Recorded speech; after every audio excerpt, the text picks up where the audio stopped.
welcome back again. I know. I did say I would try to be more consistent, and I wasn't. But some days it's like that. A lot of days. But I'm here again. I'm not even going to make a promise this time. I mean, I'll be back eventually, if not next week. But I am back. And today, I wanted to try to do something a little different. So, I was going to show you some of the books that I bought. I did mention them before. They're mostly, pretty much all, gardening and cookbooks. But, figured you guys might be. I just blended that into one word. But, yeah, figured you guys might be interested. And it's a bit of a break, something different for content. Figured, because I still don't know if my camera is good, or not my camera, my microphone is good at picking up on tapping sounds or not. Because I don't think it picked up on my writing in the last one. But we're going to see how that's different this time. Hopefully with the book tapping, it does do a little better. Yeah, so I guess we'll just get started. There's not really much to say because I haven't opened some of these yet. Actually, any of the ones I'm going to show you today, I haven't opened. This is probably about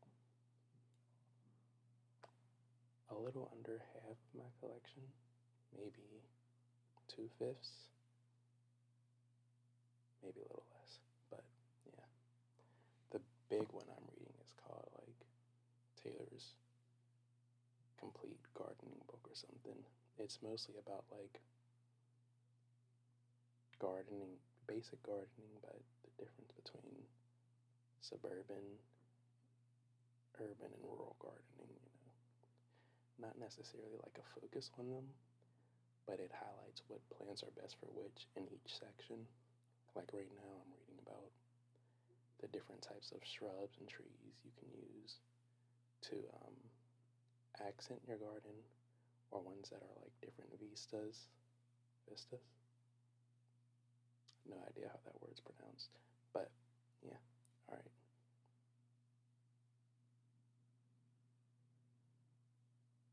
Yeah, all right, anyways. The first one I'm going to show you is The Complete Indoor Gardener. Paperback, of course, edited by Michael Wright. And this is not the only signed copy that I got from this place. I don't know if people are donating these themselves, or, well, I know they're donating them, I'm pretty sure. But I don't know if the author is doing it, or if it's people who got this and then they used it, and maybe they're just not interested in gardening anymore, or they were just someone else could use it. But yeah, this one's all about indoor gardening, of course. I hope I'm not flipping the paper too loud. This is an old book, but it's got some interesting looking flowers in here. And I think that's pretty much all it can be since it's indoor gardening, flowers and leaves. But it's definitely a good, it's a really old book. But it's definitely good for if you want to grow herbs, at least from what I'm seeing so far, because this is my first time opening this one, and I see why it was donated now. Still want to read it, of course. Then we have, this is one of the cookbooks I got, the Carbohydrate Addicts Cookbook. This one was hardcover. I definitely need this one badly. Sweets, breads, sandwiches, subs, anything that tastes sweet, really. All me. When I do track my carbs, my recommendation if with the app I use is like 270, and since most of the things I eat, at least at work, do come in serving sizes, I can pretty accurately guess that I'm easily hitting like 350 grams of carbs a day, and it's like, how? But yeah, this one I'm definitely gonna have to make use of, at least for like breakfast and lunch, some lunches, and then I can just eat kind of whatever I want for dinner. I'm usually not a big breakfast person, so maybe lunch and dinner. Not that I don't like breakfast foods. French toast is probably a big favorite for me, top 10 easily. But I just usually don't eat it because I don't feel like cooking that early. And also, sometimes I get nauseous if I eat too early, so you know.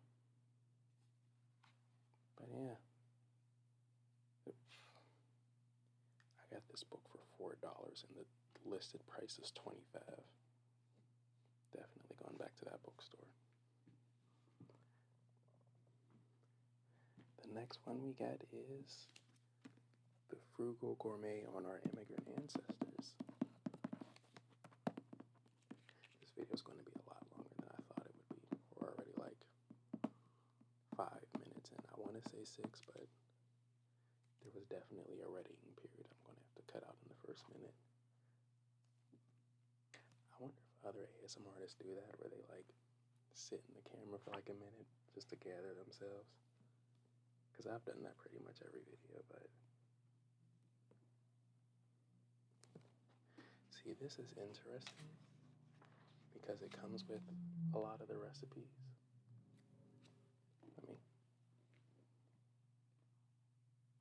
I forget my camera's bad, so it probably gets blurrier the closer I put it. Believe it or not, this is still the same camera. I just haven't upgraded it yet.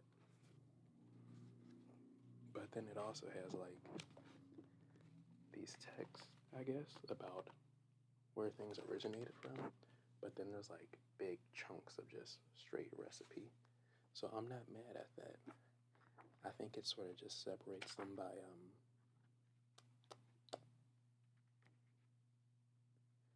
culture. Yeah.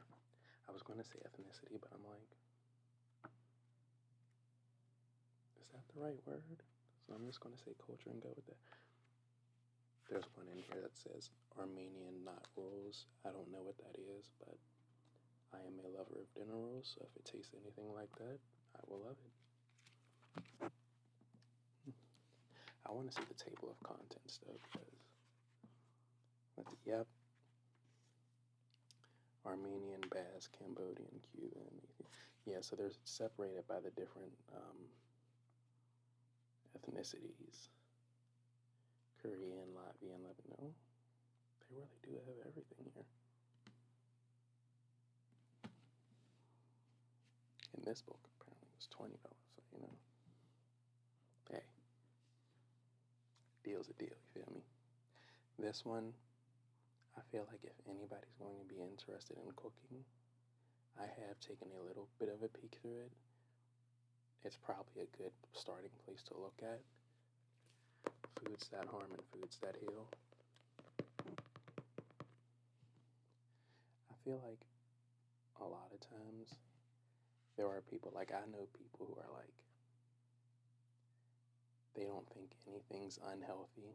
They just think there's a healthy amount to eat. And for a lot of things, at least, especially with certain sweets and things, that's just not true because they put terrible stuff in it. And we gotta keep it a stack with ourselves here. Cause like, I get it. I love sweets more than anybody I know. But I also know what they're doing to my body, and I feel like there's nothing wrong with spoiling yourself every once in a while. But you gotta be real about what you're doing, you know? This one, Meals for One or Two. If you are somebody who is moving out, has just moved out, or is planning on moving out, would say this is a good starting place. And it has some emergency substitutions too on the back. Trying to see if I can make it unblurry, but no, probably not. Okay. Well, anywho, yeah, like for one whole egg, if you don't have that, you can use 2 egg yolks, I guess, for people who don't like the yolk or something. Yolk. It's a weird word. Anyways, I would definitely consider it because it's a lot of like small meals so that you're not wasting a bunch of money on food. You can really make stuff that lasts and also meal prep. So that's really good, especially if you don't know how to cook. Because it also tells you like exactly how to make things. And there's all sorts of like desserts, breakfast foods, sandwiches, a vegetarian section, I'm pretty sure. So, oh, and soups too. So definitely consider this if you're in that situation. The next one, I don't see myself using this very often once I move out. Just because I'm not a big holiday person. Like, I celebrate them because the people around me celebrate them. But once I get my own place, it's like, I'm not about to spend $150 on Christmas decorations just to have a tree up and then have to spend time putting it up when I could do other things in that time. And probably for a lot cheaper in most cases. I love the holidays. Well, I love the Christmas holiday season, but mostly because of the snow, if I'm being real. I do also like giving gifts from time to time, though. Like, I get really rare stuff for people if I can. Otherwise, I'll just get them a card, but like things that I would see and like myself, and I'm like, I know somebody who would like this, and I'm like, I'm not spending $200 on this for myself, but for somebody else, absolutely. But yeah, they've got a section on refrigerator cookies. No idea what apple and nut pocket cookies are. Lady fingers, pecan kisses, pfeffernuss. I don't pfeffernuss. Pfeffernusse. Scottish shortbread, holiday pretzels. They've got a lot of unique things in here. Well, at least unique to me. I like to keep my foods and desserts pretty simple, so I don't like, even they have peanut cookies in there. I'm not a peanut cookie person. Even if someone just like put them on the plate and said there's free peanut cookies, I wouldn't grab them. But chocolate chip, it's one of those days where I'm allowing myself to be extra snackish. Absolutely. Next, I really like this one because it combines the two topics here. The Creative Gardener's Cookbook. Giant book. Have not opened it yet. Because usually I read before my shift starts. I show up like an hour early and just go downstairs below the main lobby at my job. And I'll drink a coffee and then read in like the 30 minutes afterwards. And I'll usually get like 15 or so pages in. And then I have other books that I read at work in my free time. But those are on my phone. The one I'm reading, I just finished the Iga and Koka Ninja Guide. And now I'm reading a book on the history of Romanian gypsies and their magic. So, it's very interesting though, because when you're online on social media, especially because I used to be on it a lot, you'll see a lot of people that'll say things like, oh, I'm manifesting this, that, and the third. And then everything that I read about magic is like, you you can only try to make things happen that aren't directly against another creature's will. And like probably 60% of the things I see are directly that. Like in the Romanian one, you can do a spell that will introduce someone to your life or that will show you your soulmate, but you can't do something to make somebody love you. And that's interesting. Because if you were able to do that, well, for those who believe in it, it would be a very different world.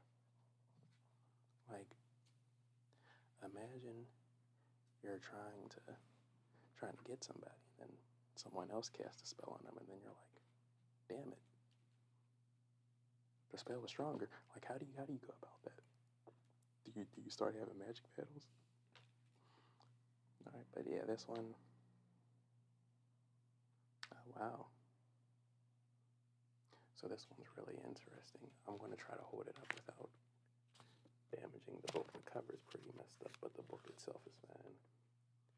And this isn't my fault either. The cover was like this when I got it. I swear to you, it was already frayed. But it has like the actual ideal way to garden it for the cooking purpose. Well, for the general cooking purposes. And it's all sorts of herbs, but also like vegetables. I seen beetroots in it not too long ago. Tomato. Oh, yeah. Legumes. I feel like legumes is pronounced with the G sound, but I feel like I can also see it with the J sound. It just looks weird, and I never take note of it in the few times I do hear somebody pronounce the word. And it even has general gardening tips too. I think for this one, I'd probably use it for gardening specific things. And then obviously, the how to cook them. But I don't think this is something like with some of the other books. I'm just reading them completely through. I think this is something that I would just look through for specific advice. Then this one, espalier fruit trees for wall hedges and pergolas.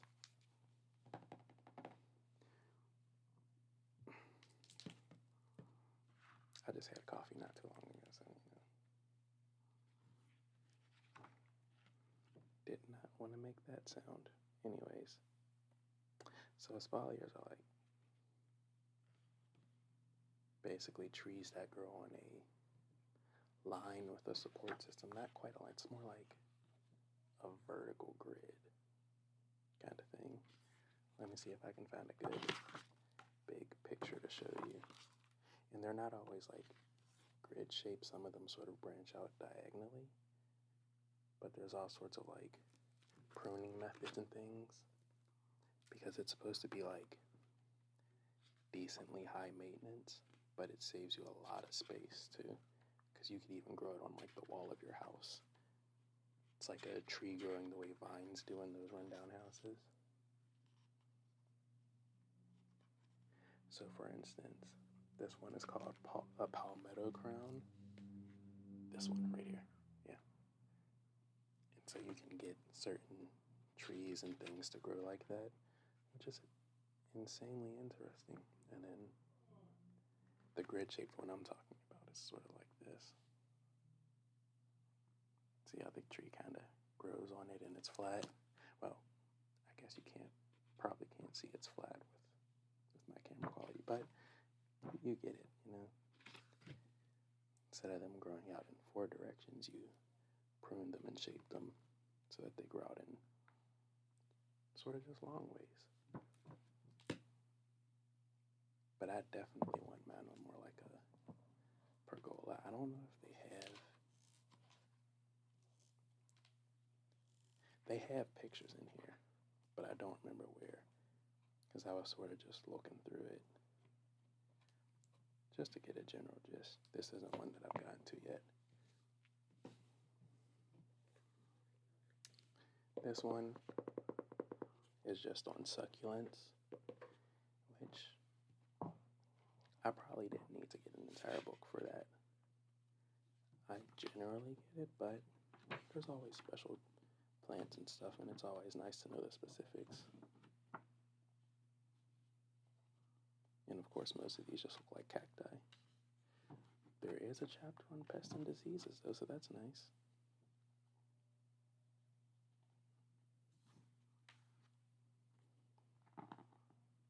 They do have some nice pictures in here, too. I was looking for a good one to show you.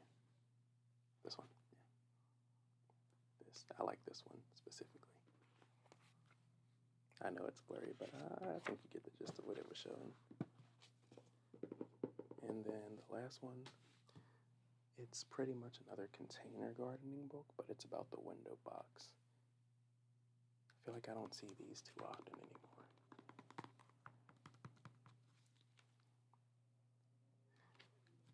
Like, I feel like I used to see them all the time as a kid in the neighborhood that I was in.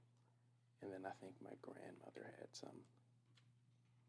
But I feel like I don't see these enough, or at least not much anymore.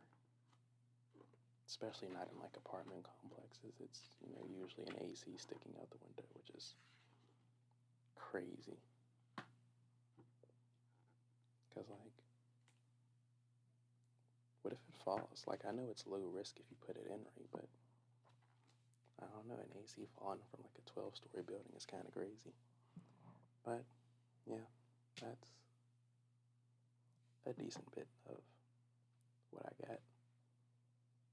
And then I would show you the books on my phone, but I left it over there, and we're kind of at the end of the video anyway, so, But, yeah, so thank you guys for watching if you made it this far through. I don't know, I feel like I want to say I appreciate it, even though I just said thank you, but I feel like I'm always saying that every video. Which I guess might be nice for you guys to hear, but like, it just feels awkward saying it over and over again. Especially because I usually don't interact with people enough to have to say it. So, yeah. But anyways, thank you guys for watching.